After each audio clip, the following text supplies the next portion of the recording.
एक समय की बात है। सीतापुर नाम का एक गांव था। उस गांव में एक ढाबा था, लेकिन उस ढाबे में बहुत से खाने के प्रकार सब नहीं मिलते थे। लेकिन उतने सामान न मिलने के बावजूद भी उसका ढाबा काफ़ी अच्छे चल रहे थे। एक दिन पुष्पा करीब करीब 8 वर्ष के बाद फिर से उस गांव में आती है और उस ढाबे वाले की कमाई देखकर वो अचंभित हो जाती है और सोचने लगती है, क्यों नहीं इस जगह पे मैं भी एक ढाबा खोल लूँ। यहाँ तो काफ़ी ज़्यादा कमाई दिख रहा है। अगर मैं एक ढाबा खोल लेती हूँ तो तकरीबन तकरीबन 8,000 से लेकर 10,000 तक दिन के कमा सकती हूँ। इतना कह के वो उस रात सोने चली जाती है और अगले सुबह होते ही वो एक ढाबा खोल लेती है। तभी सुभाष और उसके दोस्त सुनील दोनों वहाँ पे घूमते घूमते आते हैं और उस ढाबे को देखकर सुनील कहने लगते हैं, सुभाष, यहाँ पे तो पहले से ढाबा नहीं था, लेकिन यहाँ पे अचानक एक ढाबा खुल गया है। ये किसका हो सकता है? मुझे भी नहीं पता दोस्त, लगता है इसके अंदर जाके पता लगाना होगा। इतना कह के वो दोनों उसके अंदर चले जाते हैं।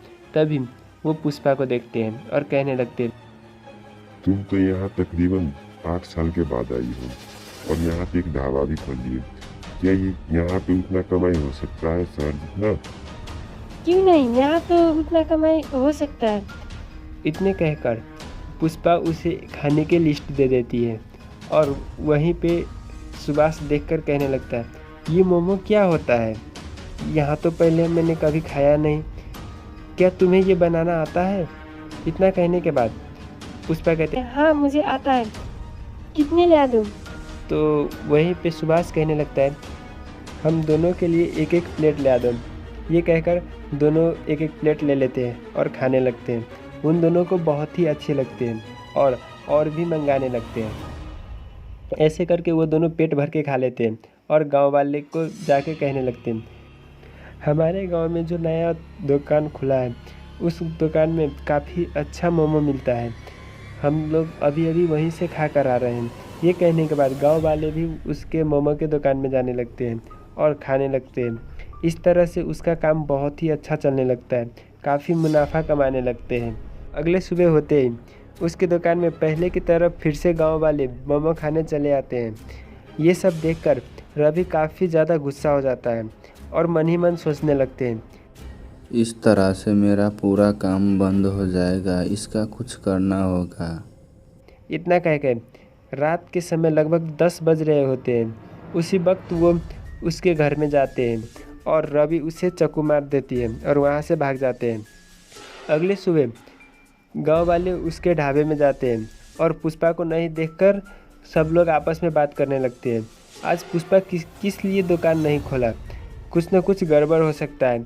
इतना कह के गाँव वाले उस रवि के दुकान में फिर से खाने चले जाते हैं। इस तरह से फिर से उसका काम निकल पड़ता है। ये सब सारा बात पुष्पा देख रही होती है, लेकिन वो कुछ कर नहीं सकती थी क्योंकि उसे कुछ भी पता नहीं था ये काम किसने किया। अगले दिन पुष्पा किस लिए दुकान नहीं खोल रही है? अभी रवि जवाब देते हैं, उससे काफ़ी नुकसान हो गया, इसीलिए वो अपना सारा ज़मीन बेचकर शहर चली गई। लेकिन वो सारा बात पुष्पा सुन लेती है और उसे सबक सिखाने के लिए वो उसके शरीर के अंदर प्रवेश कर लेती है और उसके कारोबार में काफ़ी नुकसान करने लगती है। कुछ दिन तक ऐसे ही चलते हैं और रवि को काफ़ी ज़्यादा नुकसान हो जाता है। उसके बाद पुष्पा उसके शरीर से बाहर निकलती है और उसे मार देती है और ये सारा बात पूरे गांव वालों को कहने लगती है, मुझे मारने वाला और कोई नहीं, रवि ही था, क्योंकि उसे काफ़ी ज़्यादा नुकसान हो गया था मेरे ढाबे की वजह से। मैंने जब ढाबा खोला उसके कारण से उसके बिक्री काफ़ी ज़्यादा कम हो चुके थे, इसीलिए वो मुझे मार दिया। इतना ये सारा बात सुनने के बाद पुष्पा को आत्मा को शांति मिलती है और वो आत्मा लोग चले जाते हैं। तो बच्चों, इसीलिए कहते हैं अपने कारोबार आगे बढ़ाने के लिए कभी भी दूसरे का बुरा नहीं सोचना चाहिए हमें। तो बच्चों, अगर जो आपको ये वीडियो अच्छी लगी तो चैनल को सब्सक्राइब कर देना और बेल आइकन को भी दबा देना